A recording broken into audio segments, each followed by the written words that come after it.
If you hold XRP, you probably know about price charts, news, and maybe even ETF headlines.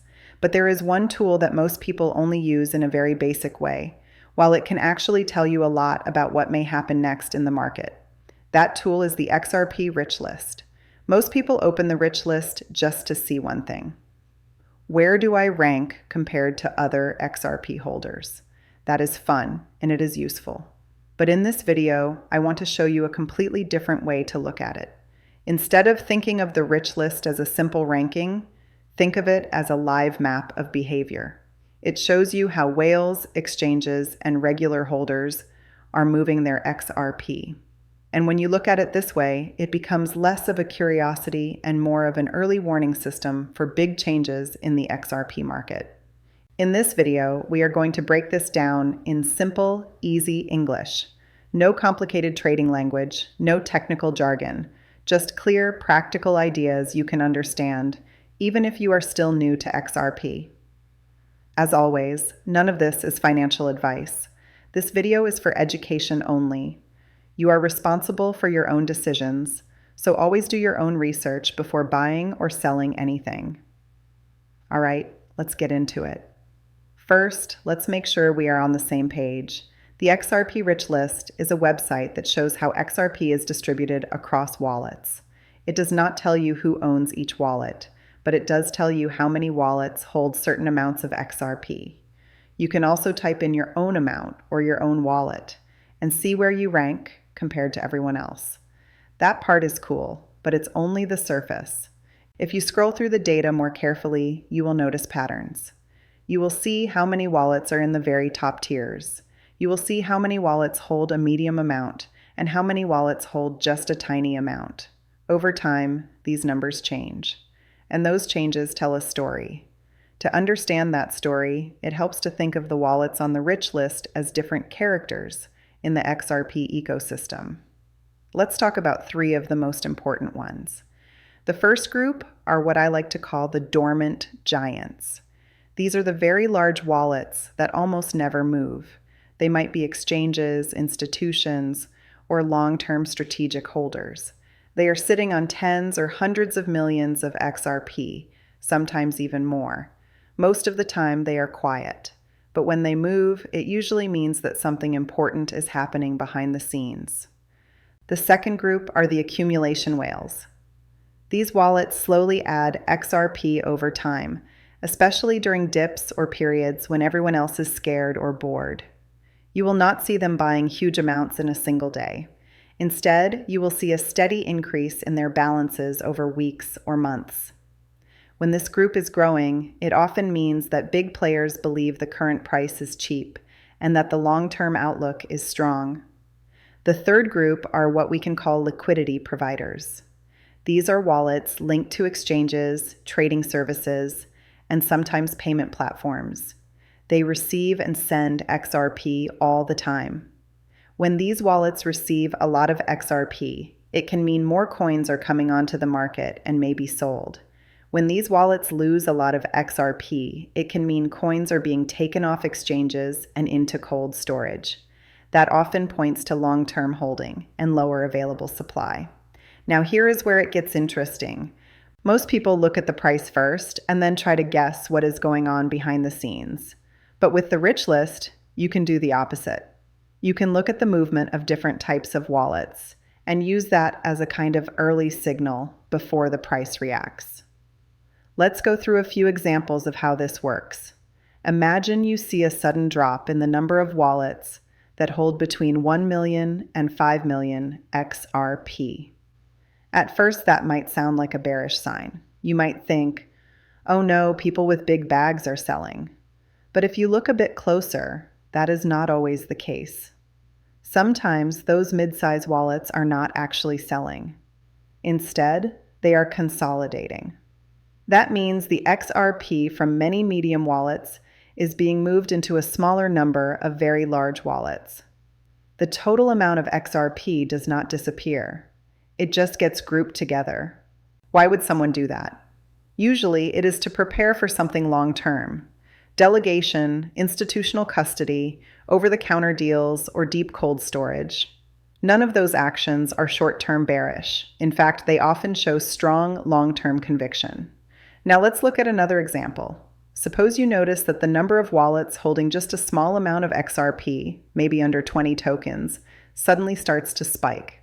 These are not whales. These are small holders, new people, curious retail investors. On their own, each wallet does not move the market. But together, they tell you something powerful. Adoption is growing.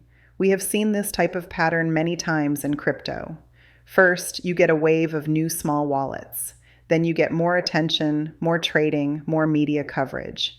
Later on, the price reacts.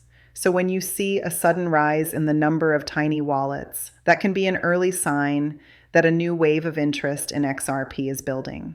Here's a third example. Let's say the top-tier wallets, the ones holding tens or hundreds of millions of XRP, stay almost the same in number. But at the same time, exchange-related wallets start to shrink. Less XRP is being held on trading platforms. Where is it going? Most likely into private wallets, long-term storage, or even institutional products that are not directly visible as standard retail wallets. This combination, stable big whales, shrinking exchange balances, and growing long-term holding, often leads to what people call a supply squeeze.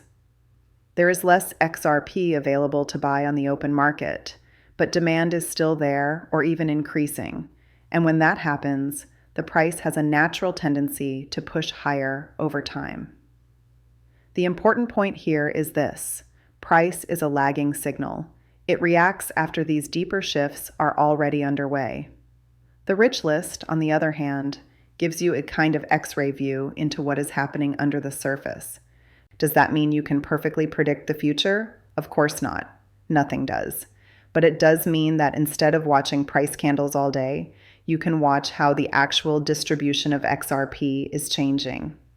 And that can help you feel less emotional and more informed when big moves finally arrive.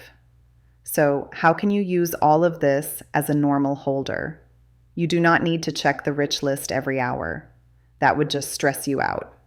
Instead, think in terms of trends. For example, you might decide to look at it once or twice a week and ask yourself a few simple questions. Are the biggest wallets gaining or losing XRP over the past few weeks? Are exchange-style wallets growing, or are they slowly being drained? Are the smallest wallets, with just a few XRP, increasing in number? Is the amount you personally hold moving you up the ranks over time, even if the price is going sideways? If the answers are big wallets are steady or growing, exchanges are losing some supply, small wallets are increasing, and my rank is improving slowly, that paints a very different picture than just, the price hasn't moved much this month, I'm bored, maybe I should sell. Another way to use the Rich List is as a grounding tool during volatility. When the price suddenly drops, a lot of people panic. But if you check the Rich List and you see that whales are not dumping, and that the overall distribution has not dramatically changed, it may just be a normal correction. On the other hand, if you ever saw large whales cutting their balances sharply, while exchange wallets grow quickly, that would tell you something very different. Again, this is not about timing exact tops or bottoms. It is about giving yourself more context so that your decisions are less emotional and more data-driven. There is also a psychological benefit that people rarely talk about. Watching your progress on the Rich List, even slowly, can help you stay focused on your long-term plan. Maybe you started with just a few hundred XRP. Over time, through dollar cost averaging and discipline, you reach 1,000, 2,000, 5,000. Your rank improves. You might move from the top 30% to the top 15%, and then maybe to the top 10. Seeing that progress can be motivating. It reminds you that building a position in any asset is a journey, not a lottery ticket. It also keeps you from constantly comparing yourself to the very top wallets, which are often institutions or exchanges, not regular people. One important thing to remember is that a wallet is not the same thing as a person. One individual can have many wallets. One exchange can represent thousands or even millions of users. So when you look at the Rich List, you are not looking at a clean list of individuals ranked by wealth. You are looking at a map of how XRP is structured across the network. That is why it is more useful to think in terms of groups and behavior than in terms of this rank means this many people. The exact number of holders is less important than how the supply is moving between large, medium, and small actors. So to recap the key ideas, the Rich List is much more than a scoreboard. It is a window into how whales, exchanges, and regular holders are acting. Dormant giants moving can signal big changes behind the scenes. Accumulation whales growing their balances during quiet periods often show strong conviction.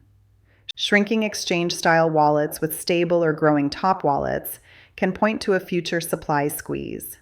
Spikes in tiny wallets can be an early sign of new adoption waves, long before the price truly reflects it. And all of these things can help you understand where you stand in the bigger picture and why patience and a long-term view can be so powerful with an asset like XRP. As always, this is not a promise of any specific price, and it is not a guarantee that things will play out in a straight line. Markets move in cycles. There will be ups and downs, fear and euphoria. But tools like the XRP Rich List give you more than just a price chart. They give you the ability to see how different players are positioning themselves for the future. Before we close, let me leave you with a simple step-by-step routine you can follow if you want to start using the Rich List in a smarter way. Step 1. Bookmark the site and choose one day of the week when you will check it. For example, every Sunday evening. Consistency is more important than frequency. If you check it on random days, it is harder to see real patterns. Step 2. Always look at the same things first. Look at how many wallets are in the very top ranges, how many are in the middle, and how many are at the very bottom. You do not need to memorize the exact numbers. Just ask yourself, is this higher, lower, or about the same as last week? Step 3. Enter your own amount or your own wallet, and write down your rank in a simple note on your phone or on paper. Over months, you will build your own small history. You will be able to see if you are moving up the list even when the price is flat or choppy. That can help you stay focused on accumulation instead of getting lost in day-to-day noise. Step 4. Whenever there is a big news event, like an ETF announcement, a legal update, or a sudden price spike, take a quick look at the Rich List again. Ask yourself, are the biggest wallets reacting or staying calm? Are the smallest wallets suddenly increasing? Are exchanges gaining or losing supply? Over time, you will start to recognize patterns between news, price moves, and changes in distribution. If you follow these 4 simple steps over months and years, the Rich List will stop feeling like a static page of numbers and start feeling like a living dashboard of the XRP ecosystem. And once you see it that way, it becomes very hard to ignore. If you found this explanation helpful, make sure to like the video and share it with another XRP holder who only uses the Rich List to check their rank. They might be surprised to discover how much more information is hidden in those numbers. Feel free to leave any questions in the comments, and I will do my best to answer them in a future video.